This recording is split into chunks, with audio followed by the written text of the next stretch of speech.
Hello, I'm Dr. Robert Hardesty, a board-certified plastic surgeon practicing here in Riverside, California.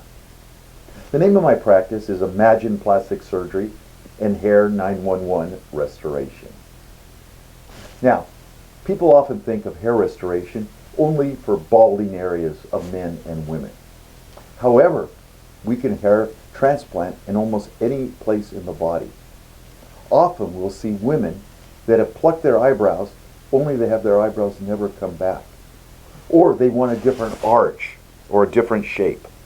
And rather than using permanent tattoos, we can go ahead and take hair from the back of your scalp through pinpoint follicular extraction technology and replace those hair follicles.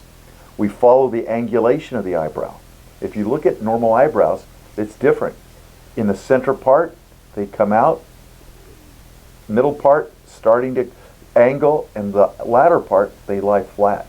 We take great care in putting the density and the angulation. It also allows the eyebrows to be higher than they normally would. The bright-eyed, perky look is to have the eyes wide open.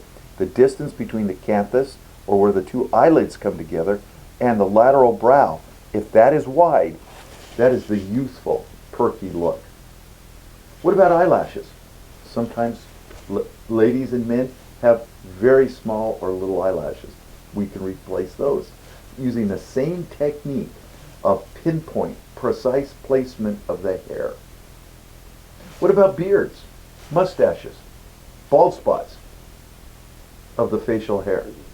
We extract that same type of hair, sometimes going down into the lower neck, taking that hair out and replacing the hair into this hair-bearing areas where it's absent to create a more fuller beard, a more styled beard.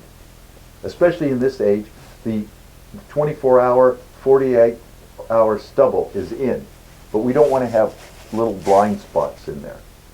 So, these are alternatives.